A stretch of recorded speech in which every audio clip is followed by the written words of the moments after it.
전쟁에서 이긴 쪽이 오히려 100년을 더 고통받는다면 믿겠습니까? 아랍인들은 영국 편에서 싸웠고 오스만 제국을 무너뜨리는데 결정적인 역할을 해냈습니다. 전쟁은 이겼는데 독립은 없었습니다. 약속한 나라도 없었고 땅도 없었습니다. 알고 보니 영국은 그 땅을 이미 프랑스와 나눠 가지기로 미략을 맺었고 유대인 사회에는 민족적 터전을 지지한다는 선언까지 해버린 상태였습니다. 한 나라가 같은 땅을 세 군데에 동시에 약속한 겁니다. 그것도 딱 3년 안에.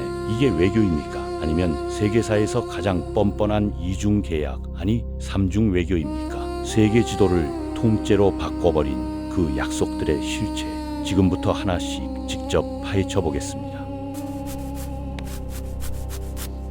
1914년 유럽은 역사상 최초의 세계대전에 빠져들었는데 영국은 서쪽으로는 독일, 남동쪽으로는 오스만 제국을 동시에 상대해야 하는 상황이었습니다. 오스만 제국은 지금의 터키에서 시작해 아라비아 반도, 팔레스타인, 시리아, 이라크까지 아우르는 거대한 제국이었고 정면 충돌만으로는 이 땅덩어리를 무너뜨리기가 쉽지 않았습니다. 그래서 영국은 전쟁터 밖에서 다른 카드를 찾기 시작했는데 그 카드가 바로 아랍 민족이었습니다. 아랍인들은 수백 년간 오스만의 지배 아래 억눌려 있었고 독립국가를 세우겠다는 열망만큼은 꺼지지 않고 들끓는 상태였습니다. 영국은 이 열망을 정확히 조준했습니다. 1915년 이집트를 관할하던 영국 고위 관리 헨리 맥마흔은 메카의 최고 지도자 후세인 빈 알리에게 편지를 보냈는데 내용은 단순했습니다. 오스만 제국에 맞서 함께 싸워달라. 그러면 전쟁이 끝난 뒤 아랍의 독립을 전폭 지지하겠다는 약속이었습니다. 다만 이 편지에는 치명적인 허점이 있었는데 독립국가의 영토 범위가 구체적으로 명시되지 않았습니다. 훗날 영국은 팔레스타인은 약속 대상이 아니었다고 주장했고 아랍 측은 당연히 포함된다고 이해했다고 맞섰습니다. 처음부터 양쪽이 다르게 읽을 수 있는 편지였고 그 모호함은 훗날 돌이킬 수 없는 갈등의 씨앗이 됐습니다. 그럼에도 후세인은 믿었습니다. 수백 년간 기다려온 독립이 마침내 눈앞에 다가왔다고 생각했을 겁니다. 그는 아들들을 전장으로 내보냈고 오스만 제국의 뒤통수를 노리는 아랍 반란을 직접 이끌었습니다. 영국군 연락장교 T.E. 로렌스가 아랍 반란군을 지원하며 작전에 깊숙이 관여했는데 훗날 아라비아의 로렌스로 불리게 될 바로 그 인물이었습니다. 아랍인들은 피를 흘렸고 영국은 그 피 위에서 전혀 다른 계산을 하고 있었습니다. 바로 그 시점에 런던에서는 아랍인들이 절대 알아서는 안 될 또 다른 거래가 조용히 그리고 은밀하게 진행되고 있었습니다. 1910년 5월 영국 외교관 마크 사이크스와 프랑스 외교관 프랑수와 조르주 피코가 비밀 협상 테이블에 마주 앉았습니다. 여기에 러시아 제국도 참여한 3자 밀약이었는데 아랍인들이 목숨을 걸고 싸우고 있는 바로 그 땅을 전후에 어떻게 나눌지를 미리 결정한 겁니다. 영국은 지금의 이라크, 요르단, 팔레스타인 일대의 영향권을 확보하고 프랑스는 시리아와 레바논을 차지하는 구조였습니다. 팔레스타인은 국제관리구역으로 분류됐는데 사실상 영국의 영향권이었습니다. 지도를 자로 긋듯 구획한 이 경계선은 문화와 종족, 종교를 철저히 무시한 인위적 분할이었습니다. 이것이 역사에서 사이크스-피코 협정으로 불리는 비밀 밀약이었고 이 선은 오늘날까지 이어지는 중동 분쟁의 가장 중요한 출발점 가운데 하나가 됐습니다. 이 협정이 철저히 비밀에 붙여진 이유는 하나였습니다. 아랍인들이 알면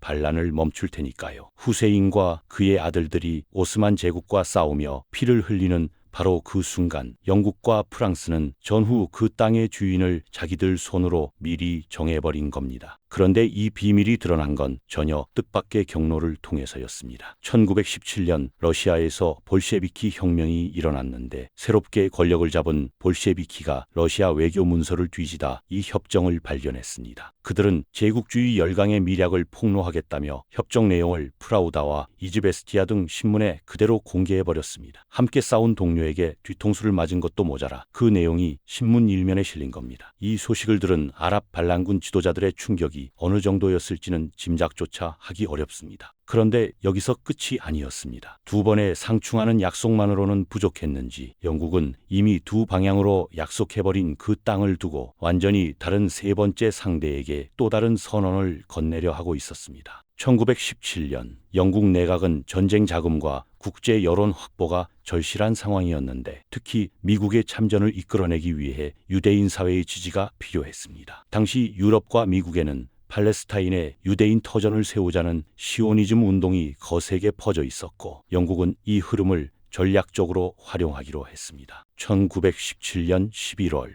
외무장관 아서 벨푸어는 유대인 금융가 로스차일드 남작에게 편지 한 장을 보냈는데 팔레스타인에 유대인의 민족적 고향을 건설하는 것을 영국 정부가 지지한다는 내용이었습니다. 여기서 주목할 점이 있는데 이 선언에는 국가라는 단어가 들어있지 않았습니다. 팔레스타인에 이미 살고 있는 비유대인 주민들의 시민권과 종교적 권리를 침해해서는 안 된다는 단서 조항도 함께 담겨 있었습니다. 하지만 이 단서는 처음부터 지켜질 수 없는 조건이었는데 같은 땅에 두 집단이 각자의 터전을 세우겠다는 목표는 어느 한쪽의 희생 없이는 실현될 수 없었습니다. 영국은 이 사실을 알면서도 선언을 밀어붙였습니다. 이제 정리해 보겠습니다. 1915년에는 아랍인에게 독립을 약속했고 1916년에는 그 땅을 프랑스와 나눠 가지기로 비밀 협정을 맺었으며 1917년에는 같은 땅에 유대인의 민족적 고향을 지지한다고 선언했습니다. 팔레스타인이라는 한 땅이 3년 안에 세 방향으로 동시에 약속된 겁니다. 세 약속은 서로 양립할 수 없었고 그 모순은 결국 폭탄이 됐습니다. 전쟁이 끝난 1918년 아랍인들은 처음에는 승리자처럼 다마스쿠스에 입성했습니다. 후세인의 아들 파이살 왕자는 시리아 왕국을 선포했고 마침내 독립의 꿈이 현실이 된다고 믿었습니다. 하지만 1920년 살레모 회의에서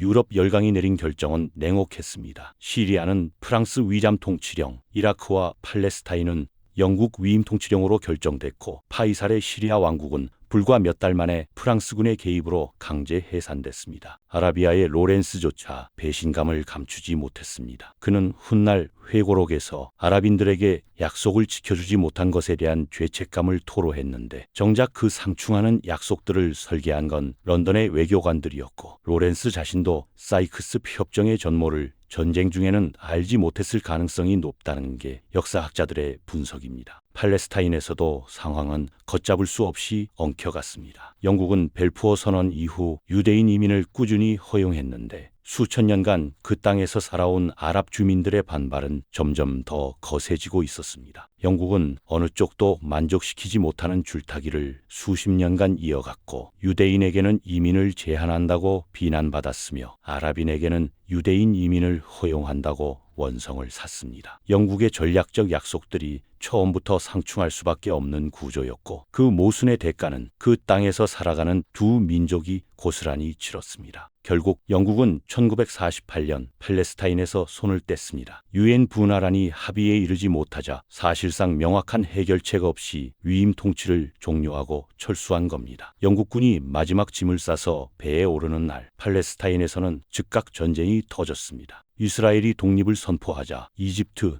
요르단, 시리아 등 주변 아랍 국가들이 일제히 공격에 나서면서 일중동 전쟁이 시작됐고 이 전쟁에서 70만 명이 넘는 팔레스타인 아랍인이 고향을 잃고 난민이 됐습니다. 아랍인들은 이 사건을 나크바, 즉 재앙이라고 부릅니다. 그리고 그 재앙의 뿌리는 단 하나입니다. 전략적 이익을 위해 같은 땅을 세 방향으로 동시에 약속했고 그 약속들이 충돌한다는 사실을 알면서도 묻어뒀습니다. 여기서 한 가지 더 짚어야 할 게 있는데 아랍인들만 이 상충하는 약속의 피해자가 된 게 아니었습니다. 벨푸어 선언으로 팔레스타인의 민족적 고향을 건설할 수 있다는 희망을 가진 유대인 사회 역시 마찬가지였습니다. 그 땅이 이미 아랍인에게 독립을 약속한 곳이라는 사실은 공유되지 않았습니다. 두 민족 모두 영국의 선택적 정보 공개 속에서 자신들이 원하는 말만 들은 셈이었고 그 대가는 서로를 향한 총구로 돌아왔습니다. 사이크스-피코 협정이 구획한 경계선은 지금도 지도 위에 그대로 남아 있습니다. 그 선은 종족과 종교, 문화를 가로지르며 인위적으로